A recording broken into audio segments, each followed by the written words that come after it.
Hey there! Subscribe to my channel and also press this bell icon so you can get latest video notifications. And this is absolutely free.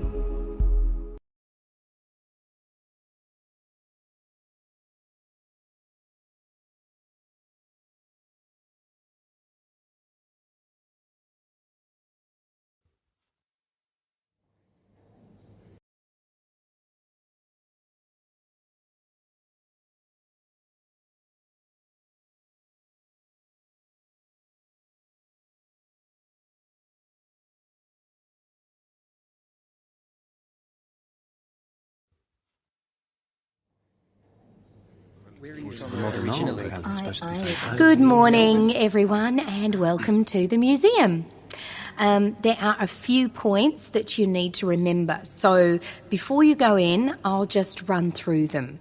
Then you can all go off and have a good time.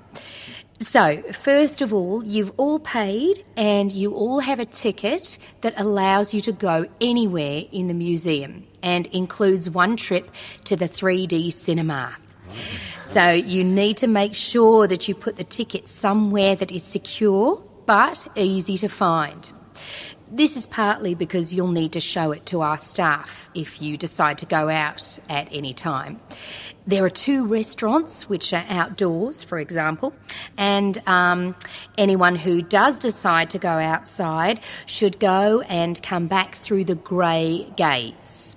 Please don't use the emergency exits unless there really is an emergency. Now, I'm afraid that if you want to take photographs, you have to purchase a permit at the entrance. We don't allow visitors to take photographs of anything in the museum unless they have a permit. If you'd like a picture of you and your friends at any time, just let us know. We have a number of professional photographers who'll take a photo for you. Another thing is that you must keep everything that belongs to you with you all the time. A lot of people will come to the museum during the day. You'll probably be here for most of the day yourselves, so don't lose your wallet. And make sure you don't leave your mobile phone anywhere. It's easily done and we aren't responsible for any losses while you're here. As I mentioned earlier, you can go and see any of the films that are on in the 3D cinema. I'll tell you about those in a minute. There's also a schedule on the back of the museum guide. I suggest you get to the cinema entrance roughly 5 minutes early. It takes very little time to seat everyone, so you won't be waiting for the show to begin. Well, I think those are all the instructions I need to give you.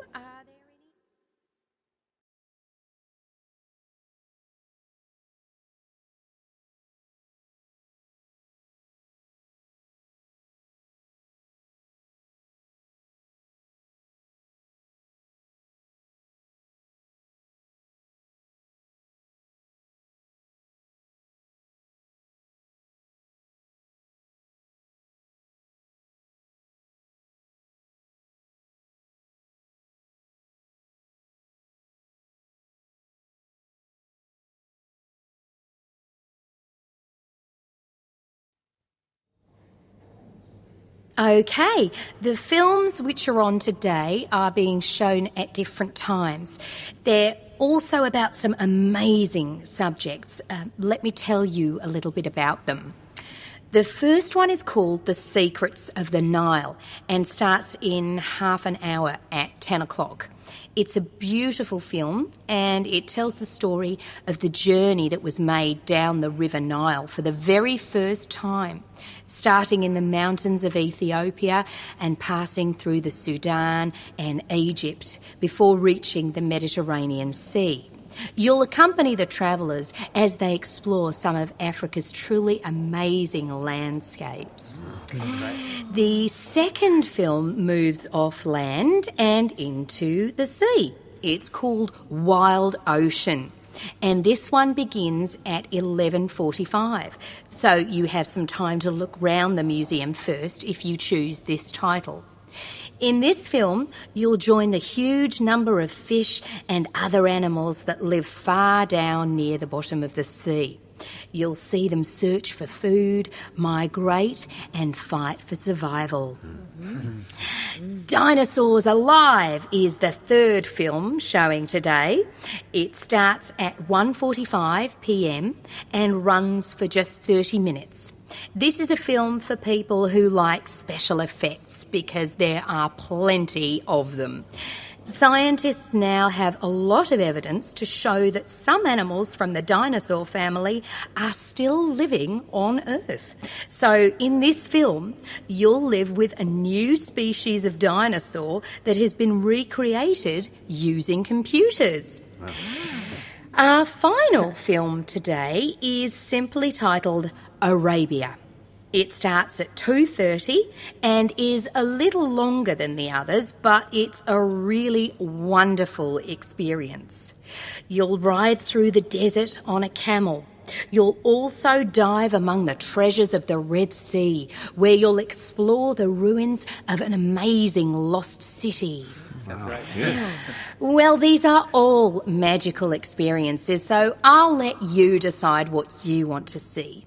If anyone has any questions at all...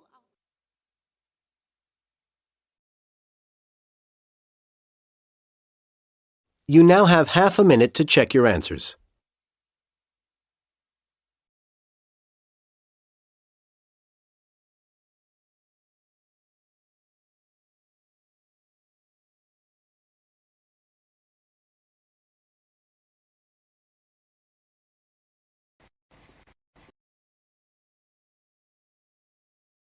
We're going to hear an interviewer who is interviewing Alan. He made a great discovery of Mungo National Park. First, look at questions 11 to 15.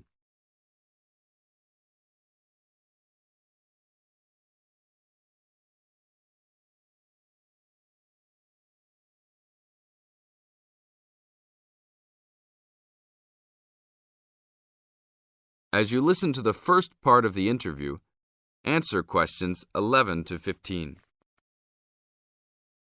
An event occurred in 1996 over a period of 3 days that attracted considerable attention at the time and led to a new find in Mungo National Park, which is the focal point of the Willandra Lakes World Heritage Area in New South Wales, Australia.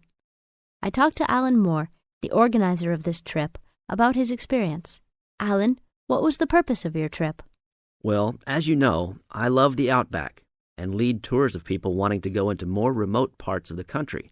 However, I thought it was time for me too to have a holiday. So I packed up my family and we went to Mungo National Park. Why did you choose this location? It holds a record of Aboriginal life stretching back over 40,000 years.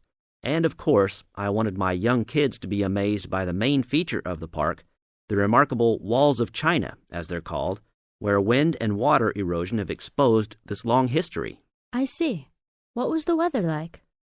It was unusual for that time of year. The rain was just one continual downpour after another. We were always soaked to the skin. So we decided to cut our holiday short and only stayed 3 days in the end. However, it was eventful. The obvious problem was to get back to the nearest town, a small place called Burunga. But the dirt roads out there are always impassable after rain, so we settled down for a long, wet wait in the park. We didn't really mind because the scenery was so interesting. However, the kids wandered away without our noticing, and eventually we realized they must be lost. So we used our two-way radio to contact the park rangers and the police, and a helicopter was sent. Luckily, the kids were found within a few hours, but they'd made an important discovery. Now look at questions 16 to 20.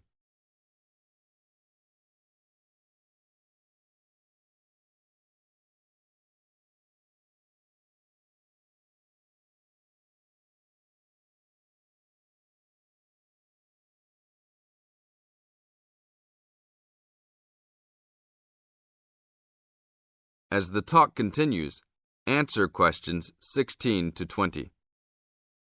So, the trip was also eventful for another reason, wasn't it? Yes. They led us to some ancient Aboriginal art. The kids had taken shelter in a very small, low cave that was difficult to see from the outside. We were lucky to have another family camping in our location. When they heard us calling the kids, they immediately helped us search for them, and as the hours went by, they also provided us with much-needed support and encouragement. We really appreciated their help, and as we were already soaked through after looking for the kids for a couple of hours, they even made sure we had enough dry clothes to wear. The park ranger managed to get through to us to lead the search, and when the helicopter pilot notified us by two-way radio that he'd seen the children but was unable to land nearby, we were able to eventually find them very excited about what was in their little cave. And what did you think of their cave? Well, after squeezing in, I must say I was impressed, and managed to take a few photos of it before we left. There were many faint markings and dots on the wall. It was difficult to tell what they represented because they were so small, but people from the museum who have since visited there said the markings were similar to some other findings in the area, and later confirmed they were very old. Although it's now a protected site, the children like to call it their cave, and are allowed to visit it when a ranger can go with them. Thank you, Alan.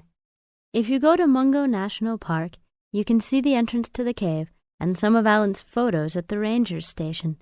Alan continues to lead tour groups in the outback, and if you want further information... Now you have half a minute to check your answers.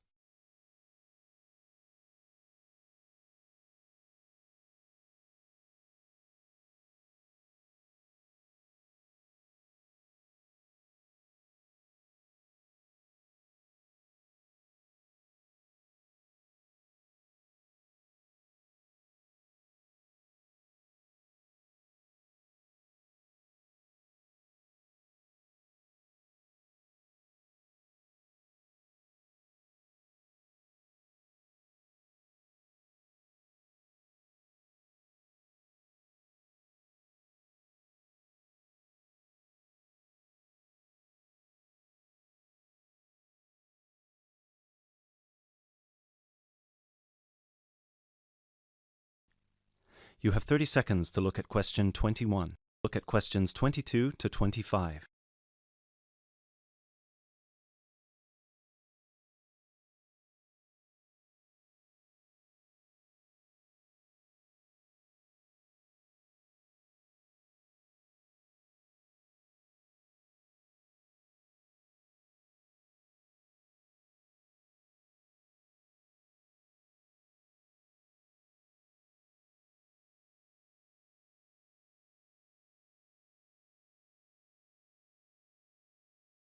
Hey guys!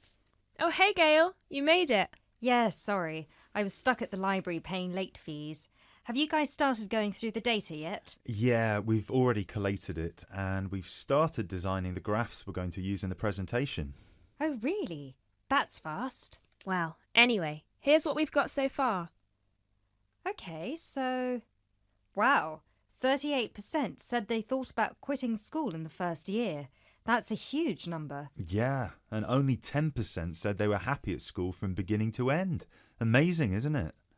Yeah, I thought the majority would be happy here. Well, just remember that about 30% of the school population are foreign students, and from the UK students, only 2% are actually from the area. So, I guess it makes sense that people would miss home. Yeah, but to want to actually quit school... Well, they didn't want to exactly, they just thought about it.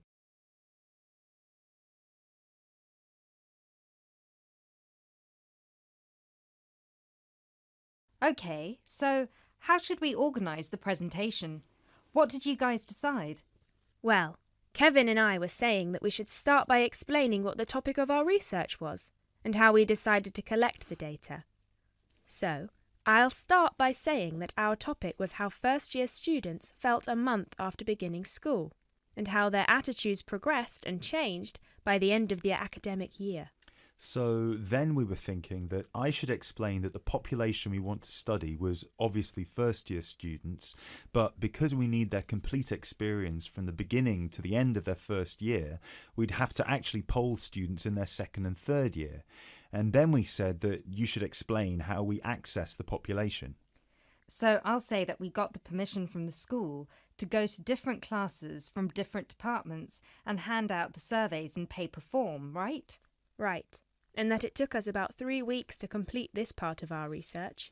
So then we need to describe the 3 different areas of focus of our survey. So Lindsay can do that. Say that the survey had 3 sections. The first one, asking just some general questions about the age, gender, nationality and field of study of each student. Then the second one focused on how they felt in their first 6 months at school. And the third, how they felt in the summer after their first year was complete. That sounds good.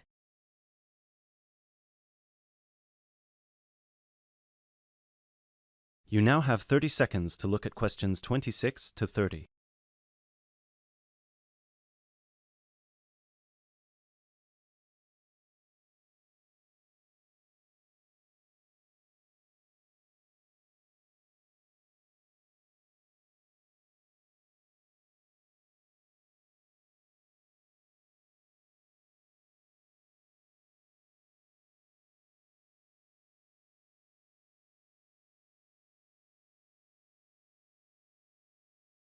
Okay, so let me see the breakdown. Okay, so we've got an equal distribution of boys and girls. That's good. Almost equal. 51% of the participants were boys, the rest were girls. Right, and 70% of the participants were British, while the other 30% were... 10% were from America and Asia, 2% were from Africa, and 18% were European. We had a small number of Australians as well, 0.03%, so I guess Europeans were 17.97% if you want to be precise. Which we should. Anyway, and obviously the age was all 20 or 21, with a few 19-year-olds. Only about 5%. No, wait. 4%. Right? No, it's 5%. Look. Right. Okay, so Lindsay will describe the 3 sections, and then you, Kevin, you'll describe the demographic and geographical breakdown, and I... You can start with the graph, and then we'll all explain the data together. Right, so we'll put this graph up on the board and explain that most students experience some form of homesickness or mild depression in the beginning of their course. But we need to point out that by the end of the year, it was only 5% that still felt like quitting school. Yeah, but remember that we didn't actually have the opportunity to interview or poll any of the students who left school, so the information we have only relates to current students, and those numbers might be bigger in reality. Yeah, I guess we need to mention that. But we did check the dropout rate for the last 2 years, and it was very low, so at the end of the day, the numbers can't be much bigger. Yeah. Anyway, so after we explain the data and we show the 3 graphs with the background information and the responses for 6 months and 1 year,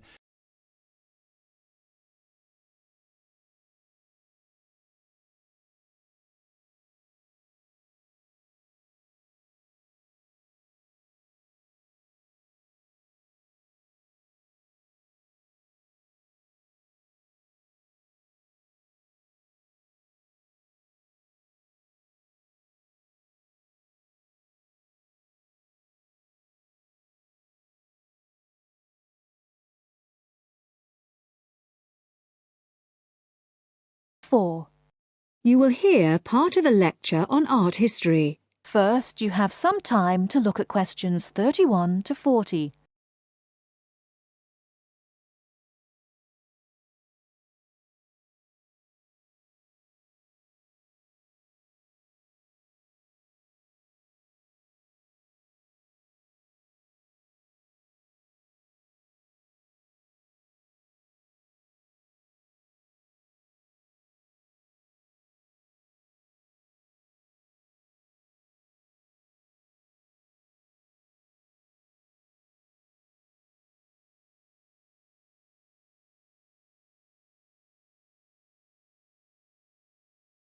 Now, listen carefully and answer questions 31 to 40.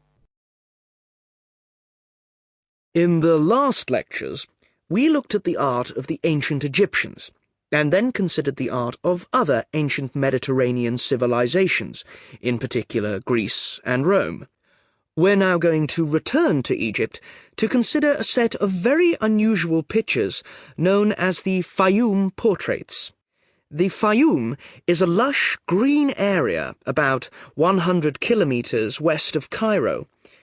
Following the conquest of Egypt by the Greek warrior Alexander the Great in 332 BC, large numbers of businessmen and officials who had come over from Greece settled in this fertile region with their families. They gradually adopted some features of Egyptian culture, including the practice of mummification, embalming the bodies of their dead and wrapping them in linen bandages in order to preserve them as mummies. The name actually comes from an Arabic word meaning an embalmed body. These newcomers made one distinctive innovation, though. After binding the mummy, they laid over the face a picture representing the person inside. The portraits look like oil on canvas, but they were actually produced using a technique called encaustic, where the artist applies pigmented wax to a wooden board with a small spatula. The Egyptologist William Petrie, who discovered many of these mummies with their accompanying portraits at the end of the 19th century, was convinced that they were actually done in the lifetime of the subject, rather than being painted after the person's death, as had been the case with older Egyptian paintings. He felt they were very different from the traditional stylized images that had been used on Egyptian mummy casings in previous centuries, and was convinced that they were actually portraits giving a realistic depiction of the person. He pointed out that the boards on which they were painted showed signs of having been cut down to size to fit within the mummy bandages. To him, this suggested that they may have originally been larger and been hung in the houses of the owners during their lifetimes.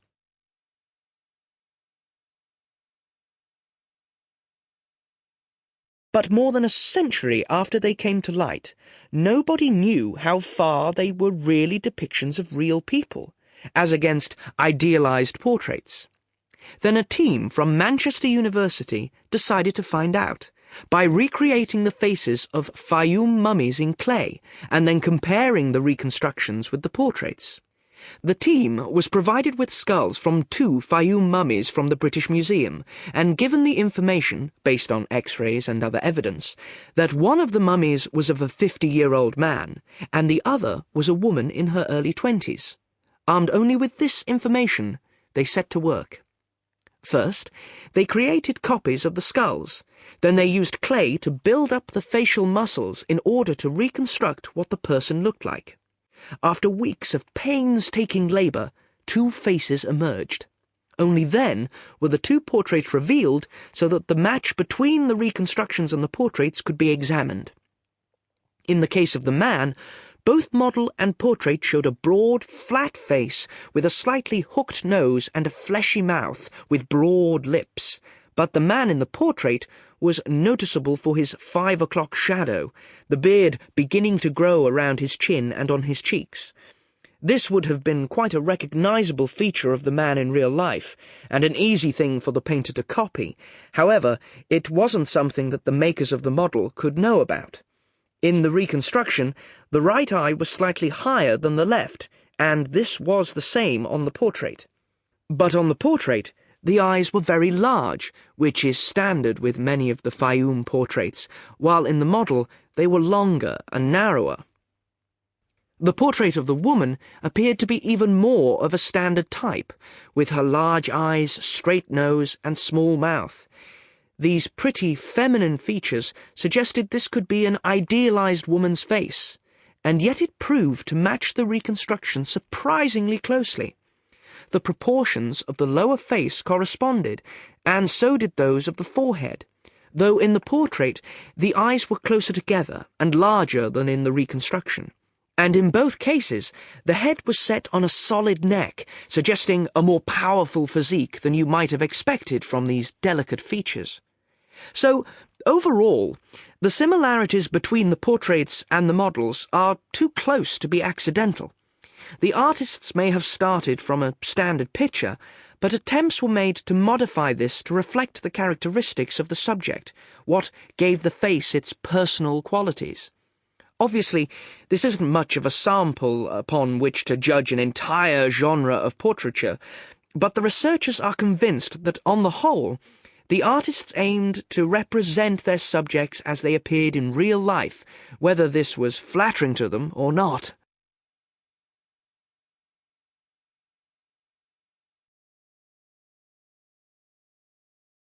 You now have half a minute to check your answers.